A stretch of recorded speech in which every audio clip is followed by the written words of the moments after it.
Če kdaj, je ravno mogoče zdaj pravi čas za narediti analizo tega, kar se je dogajalo. Tudi če na videz gleda, kot da se zdaj ne dogaja nič, da so vsi ukrepi ukinjeni, je mogoče pa ravno zdaj ni čas za počitek, ampak za eno konkretno analizo stanja, kaj smo delali in kako smo delali. Ali smo delali prav, ali bi lahko naredili kaj boljše. Se pravi, kaj pa se je pol dogajalo, ne?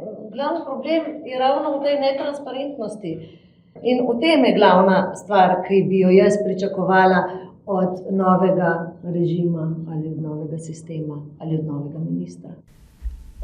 Ob koncu 50-ih let, začetku 60-ih prejšnjega stoletja je bilo v svetu uporabljeno zdravilo za nosečnice, talidomid, ki je povzročalo anomalije ploda.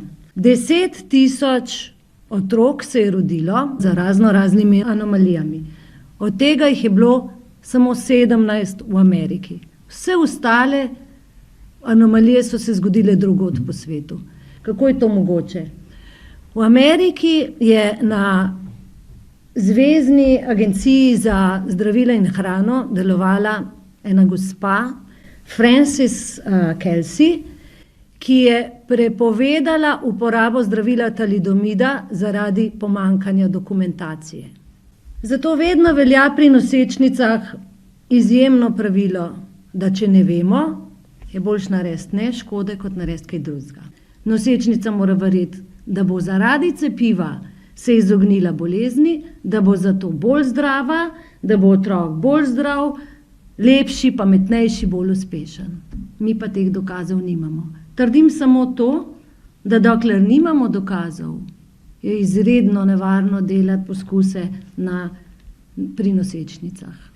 Glejte, jaz sem žalostna, včeraj sem gledala po Dnevniku, kako je naša predsednica zbornice izrekla ob smrti te mlade ženske, ki je umrla zdaj zaradi v zvezi z, kakorkoli bo rekel, cepljenjem v Bruslju. In je bilo rečeno, da so tam prepovedali cepivo, pri nas pa ne. In je naša predsednica zbornice rekla, da to so neke žrtve morajo biti, ampak da če hočemo zaščititi celotno populacijo, so kakšne žrtve nujne. Zanimivo, pogrešam njeno dikcijo od prej. Njena dikcija prej je bila vsako življenje je vredno. Vsako življenje je vredno, vsako življenje moramo zaščititi. Kako?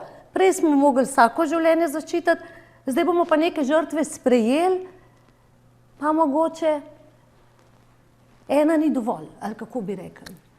Nekako čudno se spreminja celo dikcija, čudno se spreminja vse, kar opazujemo v zadnjih 14 mesecih, se spreminja v nekaj, kar mi ni. Meni je bila prej bolj všeč, vsako življenje je vredno, ker danes to ni, ne. Kdaj smo izgubili zaupanje v lastni imunski sistem? Ja, to je bil en tak fenomen. Naenkrat imunski sistem ni več zadost. Kako je to mogoče? Mislim, kako več ni imunosti, če pa vemo, da so asimptomatski ljudje, da so ljudje, ki zlahka prebolijo, da je velika večina mladih zlahka prebolela, kako smemo in kako lahko trdimo, da zdaj pa v bistvu samo cepljenje je kot končna rešitev. Veste, tele besede končna rešitev, pa to smo v zgodovini poznali, ne? Končna rešitev je v bistvu zelo nevarna terminologija, ne? Odgovoren pomišljaj za pomišljaj zdravje pomišljaj.si. Odgovoren za zdravje. To je internetna stran, da lahko ljudje prijavljajo in prijavite vse, karkoli veste. Tudi smrti. Gospod dr. Sabino Senčar poznam kot zdravnico in kar me je zadnje zmotilo na Facebooku, so bili te neki komentarji, da zakaj pa zdravnik za predsednico, zakaj pa pravnik, zakaj pa ne zdravnik. V teh časih, kot je bil COVID, pa kot je zdaj tudi, rabimo zdravnike na takih položajih, sploh pa rabimo tako osebo, kot je Sabina. Topla, srčna, nov obraz. In veste kaj, če je v tistem cajtu, ko je bil COVID, vlivala zaupanje, meni ga vliva tudi zdaj, no? Tako da z tega vidika, to je oseba, ki vliva zaupanje.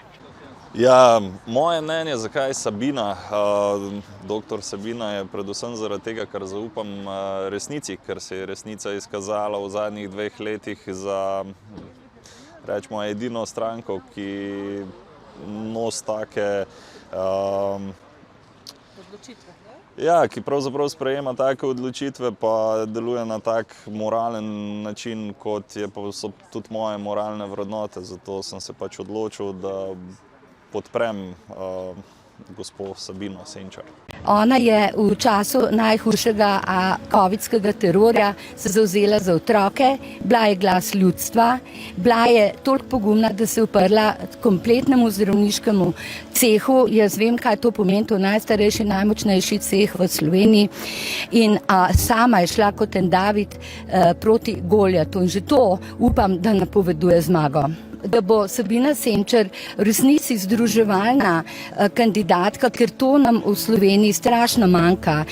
In upam, da bodo v drugem krogu, ker seveda ona bo v drugi krog prišla in glasove bomo zbrali zelo hiter, 3000 jih potrebujemo, naslov, kam se pošljajo, je na njenem Facebook profilu in ko bo prišla v drugi krog, upam, da jo bodo podprli tudi vsi ostali, ki zdaj še malo računajo, da bodo njihovi predsedniški kandidati lahko bili pač njihov glas. Sabina Senčar je ginekologinja, ona je ponavadi tam, kjer se življenje rojeva in redko tam, kjer se končuje. In upamo, da se rojeva novo življenje za Slovenijo.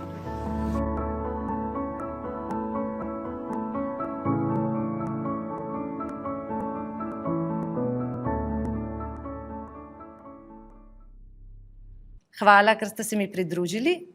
Rada pa bi, da tudi vi poveste, kaj vas je motiviralo, zakaj si želite zavzeti za to najpomembnejšo skupino, na kateri sloni prihodnost.